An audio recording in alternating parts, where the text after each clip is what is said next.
সেই কাঠামো থেকে যেন আমরা পূর্ণরূপে বেরিয়ে চলে আসতে পারি। আইনগুলো এমন ভাবে বানানো হয়েছে সবাই যেন এনজয় করে, উপভোগ করে। কেউ যেন মনে হচ্ছে কালকে এটা এক বদলায় হবে, তাহলে খেলা খেলা থাকে না। কিন্তু আমরা আমাদের দেশকে একটা তামাশায় পরিণত করে ফেলেছি। আইন বলে কিছু নাই, নিয়ম বলে কিছু নাই। সেই নতুন বাংলাদেশ করার জন্য কি আইন কানুন লাগবে, কিভাবে আমরা অগ্রসর হবো, সেই প্রশ্ন মাথায় রেখে আমরা কিছু সংস্কার কমিশন করেছিলাম। অর্থাৎ সংস্কার করতে হবে।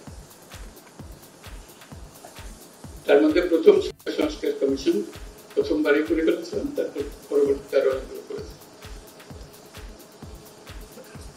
এই সংস্কার কমিশনের যারা মাননীয় চেয়ারম্যান, তারা আমার দুপাশে আছেন। তারা এবং তাদের সহকর্মীরা যারা এই কমিশনের সদস্য ছিলেন, তারা যথাসাধ্য চেষ্টা করেছেন সংস্কারটা যেন এমন ভাবে হয় ভবিষ্যতের প্রজন্মরা আমাদের প্রতি কৃতজ্ঞতা প্রকাশ করতে পারছি। আইনগুলো ঠিক করে দিয়েছিলেন বলেই আজকে আমরা মজবুত কাঠামো তৈরি করতে পেরেছি, যার উপরে ভিত্তি করে আমরা দেশ গড়ার কাজে নেমেছি। কাজে ওনারা যে সমস্ত জিনিস প্রস্তাব করবেন এবং করেছেন, সেগুলো ওনাদের অভিজ্ঞতা এবং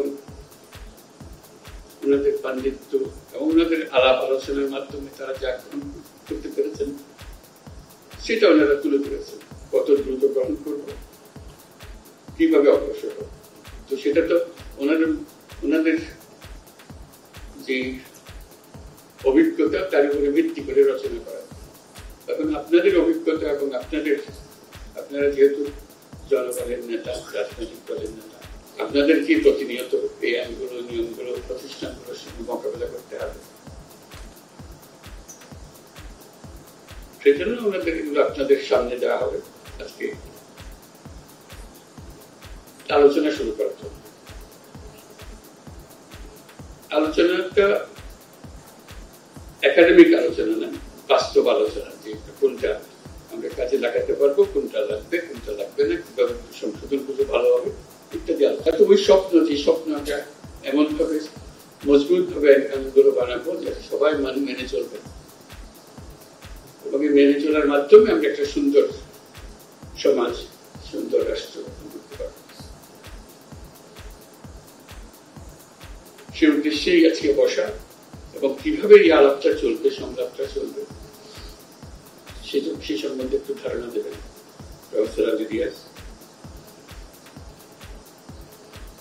এটাকে কেন্দ্র করে আমরা আরেকটা ছোট কমিশন করেছি এই 6 জনকে নিয়ে, এবং আমাকে শুধু তার মধ্যে ঢুকিয়ে ঐক্যমত্য প্রতিষ্ঠা কমিশন।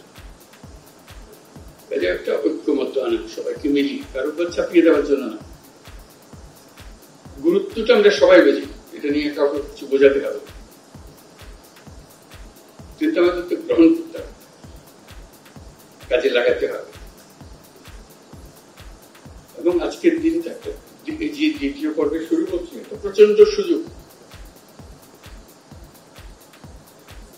এই জন্যই